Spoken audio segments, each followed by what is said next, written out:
Sabi ni dating Presidente Duterte, yung mga gold reserves natin, binenta nila. Nasaan ang pera? Oh. Ang unang gikawat ni Marcos ang atong gold reserves.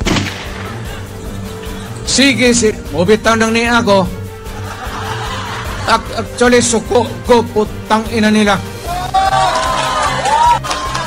Sige yan nagbaligya ang atong gold hantod karon gamay na lang kayo. So, unsaon lang pagtindog ang atong ekonomiya pag-abot sa panahon, masirip nila na wala na tay back up sa atong kwarta.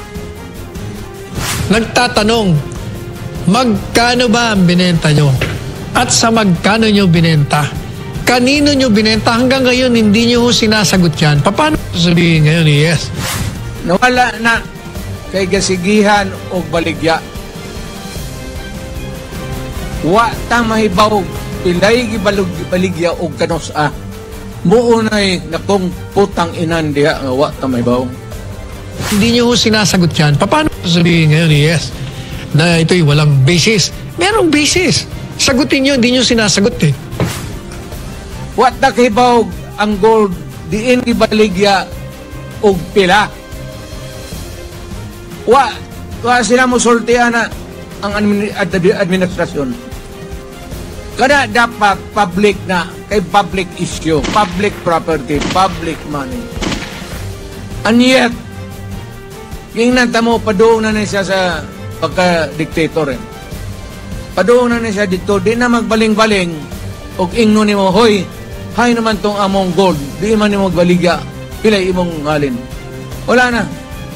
They don't bother to answer, and they don't bother really to give a statement to the Filipino people. Maraming naglipatan. Uso ngayon ng lipatan, attorney. Pero napansin mo kanina, nabanggit mo nga, marami sa mga kababayan natin, yung taong gustong makinig at naniniwala kay... Ay, marami. Walang kaduda-duda ho yan kahit saan siya magpunta. Dinudumog yan.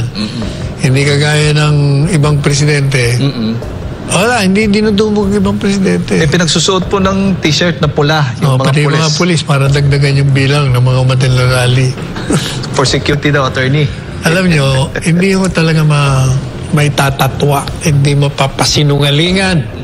Ang ginawa ng dating Pangulong Duterte sa paghinto ng kriminalidad, pagbasa mga paktorya ng illegal na droga, ang pagpapalawak ng ating ekonomiya, ang pagsasagawa ng mga infrastruktura na nakikinabang tayong lahat. Ang pagtulong niya sa lahat ng sektor ng ating lipunan, yun no, ang nagkamarka sa taong bayan, kaya love na love sila. Kung ikukumpara mo kasi yung sumunod, siyempre, magsasaper talaga. Magsasaper. Kaya ang tao, sila ngayon po ay gutom sa uri ng pamamahala ng Presidente Duterte. Sila rin ay wow sa kalinga sa kanila ng isang leader ng bansa. Kaya gusto nilang makabalik ang Presidente Duterte kahit man lang sa pamamagitan ng kanyang anak na ang katangian ay kung hindi man hihigit pa sa kanya. May mga kababayan tayo, attorney, nagkokomento na mabilis daw yung Malacanang, yung opisina mismo ng Pangulong Bongbong Marcos. O mismo ang Pangulo ay mabilis na magkomento dito sa mga pahayag ni dating Pangulong Duterte kaugnay sa kanyang mga sinabi against Marcos. Pero doon sa issue ng hair follicle test, tahimik sila. Tawa lang. Tatawa lang daw yung Pangulong Marcos. Paano yun? Totoo naman yun eh. Di ba ako, sinabi ko na, aminin na lang eh. Wala namang, hindi ka naman susukatin dahil sa ikaw yung addict kung hindi sa performance mo. Tsaka alam mo, may sinabi si Presidente Duterte na nagre-react din sila. Sabi ni dating Presidente Duterte, yung mga gold reserves natin, binenta nila. Nasaan ang pera? Matagal na iba't ibang tinig na nanggagaling sa iba't ibang lipunan ng sektor. Nagtatanong, Magkano ba ang binenta nyo? At sa magkano nyo binenta? Kanino nyo binenta? Hanggang ngayon, hindi nyo sinasagot yan. Paano sabihin ngayon, yes, na ito'y walang basis? Merong basis. Sagutin nyo, hindi nyo sinasagot eh. Oh, tapos pag tinatanong kayo at tinaakusahan kayo, nagagalit kayo. Tapos yung blank items pa ng GAA. Pati yung blank items. Mali-mali ang mga sagot nyo doon. Ng BICAM report. Pinag-uusapan yung BICAM report, pinagpipilitan nyo, enrolled bill. Yung pinirmahan, wala naman talagang blanco doon. Maraming paglabag, marami ang mga fake news. Fake news yun. Paano mo ngayon sasabihin na hindi fake news yun? Ibinabalita mo na walang blanks. Ang pinag-uusapan yung committee report ng BICAM, tapos pinagpipilitan nyo naman yung GAA, yung mismong pinirmahan. Hindi ba fake news yun? Paano mo sasabihin ngayon na si President ay one-man fake news factory? Ang gobyerno, dahil napakalawak nyo, kayo ngayon ang malahiganting faktorya ng pinanggagalingan ng mga... At syempre, ang sabi nga, nag-aalala, nangangamba yung mga kababayan natin. Dahil habang tumatagal, nagagastos na yung budget, attorney, malaking halaga na. So, ano ba yung solusyon o remedyo nito? Yung budget natin this year, talagang magagamit sa tamang paggamitan. Wala, hindi yan gagamitin sa tama. Palagi na sa mali.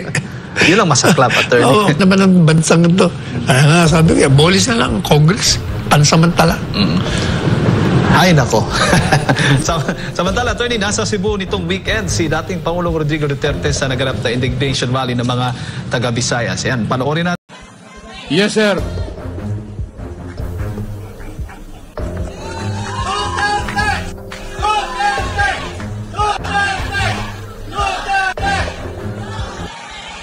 Nakoy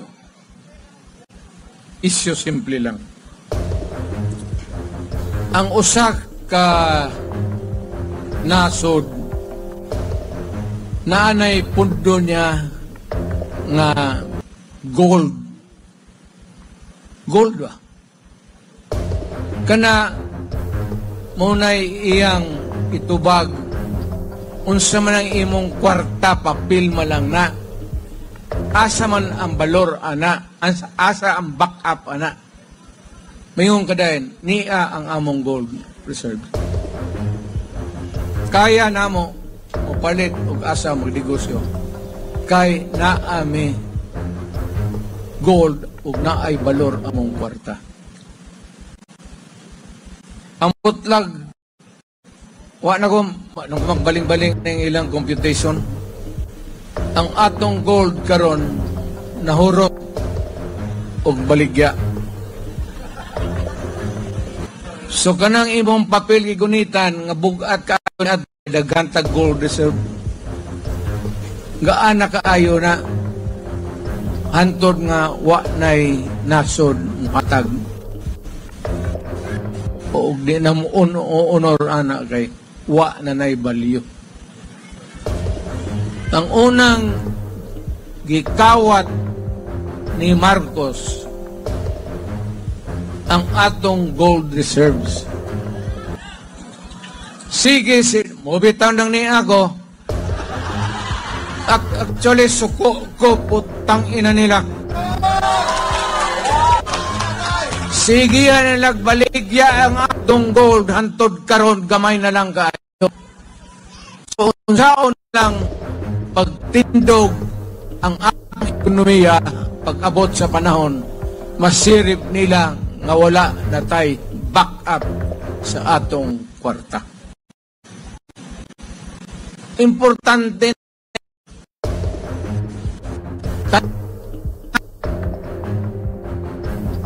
kita na to, muni among mundo o muni balor among kwarta. O sige. Nawala na kay gasigihan o baligya.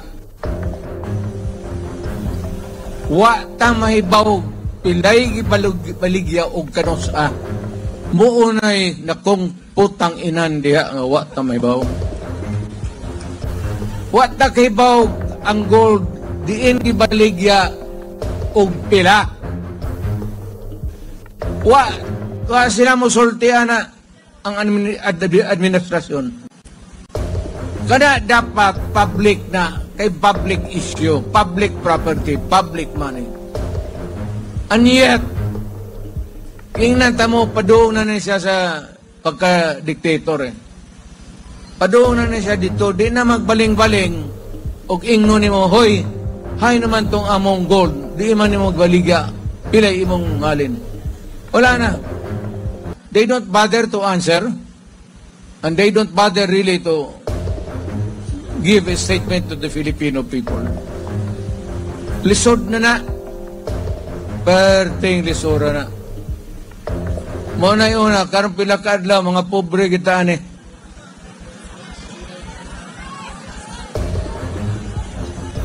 Ako, nagpalit ako daan o sa kadusin ng jockey nga. Kaya nga akong daan, luag na. Usay maglakaw ko ni ana sa ang garten, ni ana sa akong